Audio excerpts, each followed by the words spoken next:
ولا تعقن والديك وإن أمرك أن تخرج من أهلك ومالك আল্লাহর নবী 2 নম্বরের ওসিয়ত করলেন, মা বাবার সাথে কখনো বেয়াদবি করা যাবে না, মা বাবার অবাধ্য হওয়া যাবে না।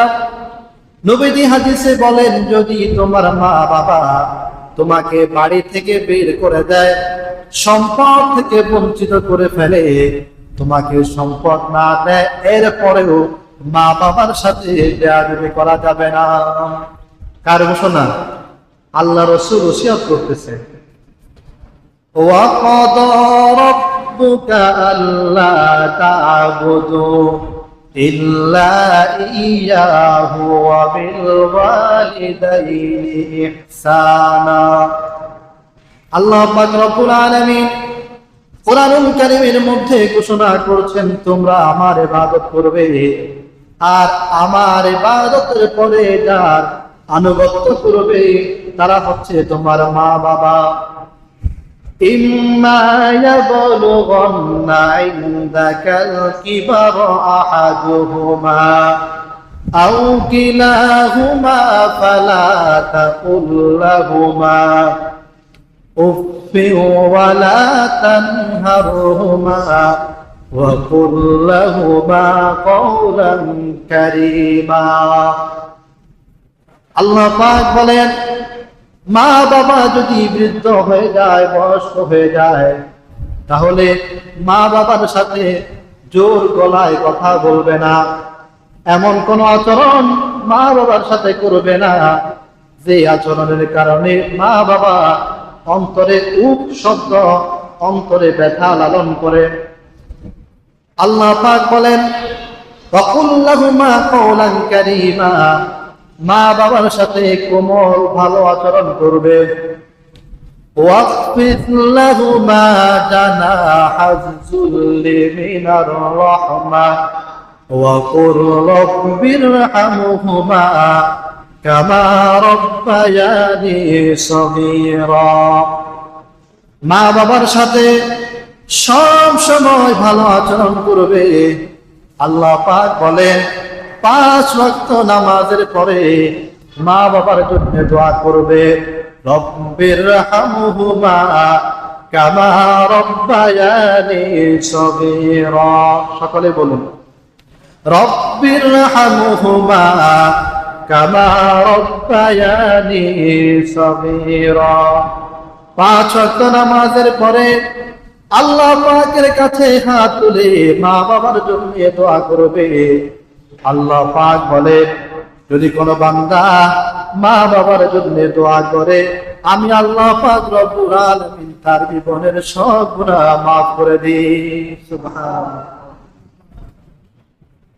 আল্লাহর রাসূলের সাহাবী আল্লাহর নবীকে প্রশ্ন করলেন, ইয়া রাসূলুল্লাহ, ইয়া হাবিবাল্লাহ, এই পৃথিবীর জমিনে আমার সবচাইতে আপন কে? আল্লাহর নবী বলেন, উম্মুকা, তোমার মা। সাহাবী আবার বললেন, তারপরে? নবীজি বলেন, উম্মুকা, তোমার মা। সাহাবী আবার বলেন, তারপরে কে? নবী বলেন, উম্মুকা, তোমার মা। সাহাবী আবার বলেন, তারপরে কে? নবী বলেন, আবুকা, তোমার বাবা। 3 বার মায়ের কথা বললেন, 1 বার বাবার কথা বলে নবীজি বললেন, হুমা জান্নাতুকা ওয়া নারুকা, তোমার মা বাবা তোমার জান্নাত, তোমার মা বাবা তোমার জাহান্নাম। যদি তুমি মা বাবার খেদমত করতে পারো, তোমার ঠিকানা হয়ে যাবে জান্নাত। আর যদি তুমি মা বাবার খেদমত না করো, তোমার ঠিকানা হয়ে যাবে জাহান্নাম। আল্লাহর নবীর সাহাবী হযরত আলকামা রাদিয়াল্লাহু আনহু মৃত্যু শয্যায় শায়িত হয়ে গেলেন। আশপাশে মানুষজন আলকামার পাশে বসে কালেমা পড়ে, মানুষেরা কালেমা পড়ে, কিন্তু নবীর সাহাবী আলকামা কালেমা পড়ে না। সাহাবাই কেরাম জোর আওয়াজে কালেমা পড়ে, কিন্তু আলকামা জবানে কালেমা উচ্চারণ করে না। আলকামার স্ত্রী আল্লাহর নবীর কাছে দৌড়ে গিয়ে বললেন, ইয়া রাসূলুল্লাহ, ইয়া হাবিবাল্লাহ, ওগো আল্লাহর নবী, ওগো বিশ্ব নবী গো, আপনার সাহাবী আলকামার জবানে কালেমা আসে না, একটু পরে সেই মারা যাবে। আশপাশে লোকজন কালেমার তালকিন করে, কিন্তু আলকামা কালেমা পড়ে না। আল্লাহর নবী হযরত সালমান ফারসি সাহাবীকে পাঠালেন, গিয়ে দেখো আলকামার মা জীবিত আছে কিনা। সালমান ফারসি গিয়ে দেখে আলকামার মা জীবিত আছে। হযরত সালমান ফারসি আলকামার মাকে ডাক দিয়া বললেন, আল্লাহর নবী আপনাকে সাক্ষাৎ করার জন্য বলেছেন। আলকামার মা আল্লাহর নবীর কাছে আসলেন। নবীজি জিজ্ঞেস করলেন, তোমার আলকামার প্রতি তুমি সন্তুষ্ট নাকি অসন্তুষ্ট? তোমার আলকামা তোমার সাথে ভালো আচরণ করে নাকি খারাপ আচরণ করে? হাদিসের মধ্যে আসে, এই কথা বলার সাথে সাথে আলকামার মার চোখ বেয়ে বেয়ে টপ টপ করে পানি পড়ে।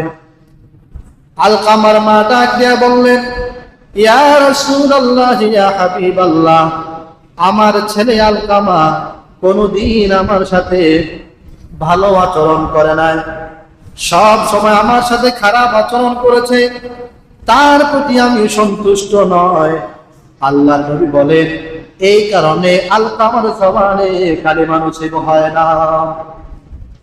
নবীজি ডাক দিয়া বললেন, আলকামার মা, তুমি কি তোমার ছেলে আলকামাকে মাফ করে দিবে? আলকামার মা ডাক দিয়া বলল, না, এমন কঠিন কষ্ট সে আমাকে দিয়েছে, তাকে আমি মাফ করতে পারি না। আল্লাহর নবী সাহাবায়ে কেরামকে ডাক দিয়া বললেন, হে সাহাবায়ে কেরাম, তোমরা সবাই চলে আসো, যতক্ষণ পর্যন্ত আলকামার মা আলকামাকে মাফ না করবে ততক্ষণ পর্যন্ত তার জবানে কালেমা আসবে না। এই কথা শুনে আলকামার মা চিৎকার করে ডাক দিয়ে বললেন, ইয়া রাসূলুল্লাহ, আলকামা আমার সন্তান, আমি মাফ করে দিলাম, আমি সব ব্যথা ভুলে গেলাম, মাফ করে দিলাম। হাদিসের মধ্যে আসছে, আল্লাহর নবী হযরত সালমান ফারসিকে পাঠালেন, গিয়ে দেখো আলকামার এখন কি অবস্থা। সালমান ফারসি ঘরের আঙ্গিনায় প্রবেশ করার সাথে সাথে শুনতে পেলেন আলকামা জোরে জোরে কালেমা পড়ছে, লা ইলাহা ইল্লাল্লাহু মুহাম্মাদুর রাসূলুল্লাহ সাল্লাল্লাহু আলাইহি। যে আলকামার মা তার প্রতি অসন্তুষ্ট ছিল, এই জন্য তার জবানে কালিমা আসে না। কিতাবের মধ্যে আসছে, যাদের মা বাবা তার প্রতি সন্তুষ্ট নয়, তাদের জবানে কালিমা নসিব হবে না, ঈমানি মত তাদের হবে না। কিতাবের মধ্যে আসছে, যাদের প্রতি, যে সমস্ত সন্তানের প্রতি তার বাবা মা অসন্তুষ্ট, তাদের জবানে কালেমা কখনোই নসিব হবে না, কালেমা আসবে না তাদের জবানে। এই জন্য মা বাবার কাছে মাপ চেয়ে নেওয়া।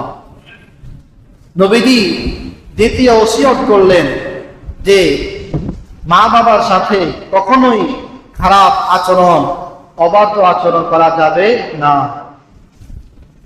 একদিন আল্লাহর নবী সাহাবায়ে কেরামকে বললেন, মা মিন ওয়ালাদিন বাদিন ইয়ামসুরু ইলা ওয়ালিদাইহি নাযরাত রাহমা, যদি কোনো ব্যক্তি তার মা বাবার দিকে রহমতের দৃষ্টিতে মায়ার নজরে একবার তাকায়, ইল্লা কাতাবাল্লাহু লাহু হাজ্জাম মাবরুরা, আল্লাহ পাক তাকে একটি হজ্জে মাবরুর নসিব করেন, একটা কবুল হজের সওয়াব দান করেন।